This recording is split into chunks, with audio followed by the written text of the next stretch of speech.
Volunteers in a place like this. I'll be finding out why local people are a tower of strength.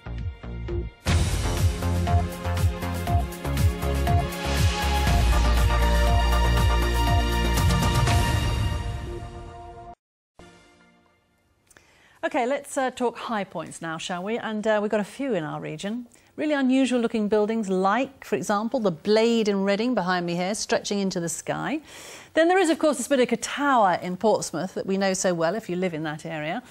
But what about this one? You might recognise it if you have taken the ferry from Southampton to the Isle of Wight. It is, of course, the Calshot Tower near Hythe. Now, up until the 1990s, it was a Coast Guard watchtower, but then it was mothballed. Well, it's back. And Tom Hepworth is there for us this evening. And Tom, I understand it's not staffed by the Coast Guard anymore, though, is it? It's not, but it is a hive of activity this evening because volunteers from the National Coast Watch institution are keeping an eye on shipping movements in Southampton Water and the Solent. In a few minutes' time, we might even see the Queen Victoria, if we're lucky, the cruise liner. But volunteers come here to work in the tower from as far afield as Reading and even Guildford, but they do need more people to come forward. I caught up with a couple of them a little earlier.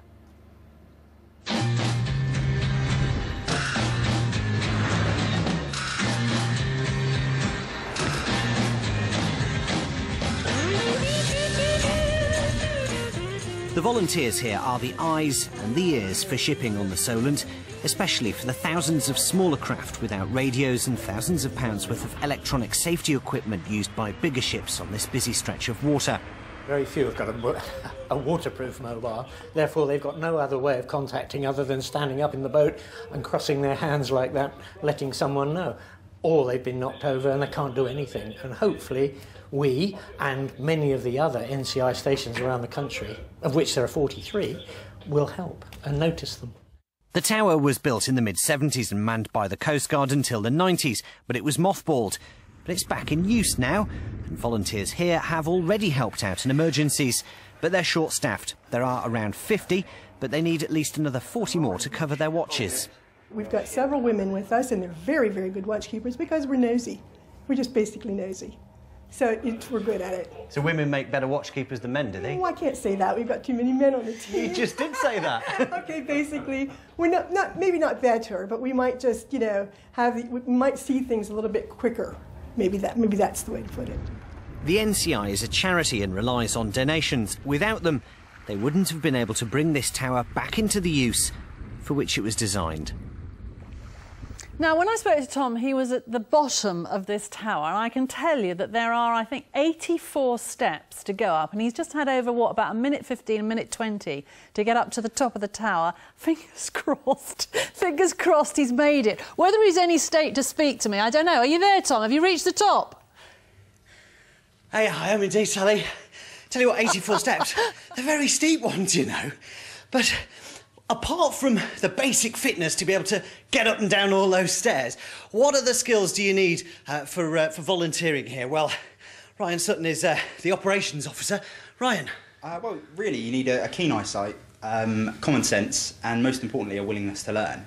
And I would say to anybody, if they want to come up and give us a try, you're more than welcome to. If you want to find out how to, come onto our website, nci.org.uk, and bring a buddy. Feel free to bring somebody along.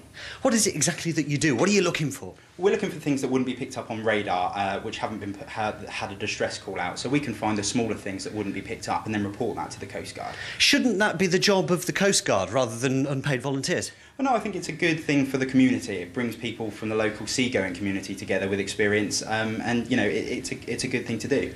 Ryan, thank you ever so much for joining us. If you are interested in volunteering, just that website address for you again, nci.org.uk. If you can manage the stairs. Back to you, Sally. I'm going to get my breath back. Is that the Queen Victoria behind you? Is that the liner that we saw there? It is, yes. Can you see it? Yeah.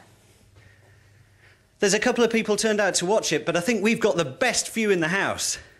You certainly have. I'll tell you what, Tom, thank you very much for that. You need to go up and down those flights of stairs a few more times to get yourself really fit. Do you know what? I have to say, in fairness, the first thing I said to you was, have we just deceived the audience? No, or did we he? haven't. He did it, didn't he? Did. I really saw him this did. afternoon, and he said to me, "Look, it's 84 steps. I don't know whether I can do it. I think I can do it." And I said, "Well, have a go." Well, fair play to him. That's a really good effort. Have a go and do it a couple of times. Really good effort. I'm going to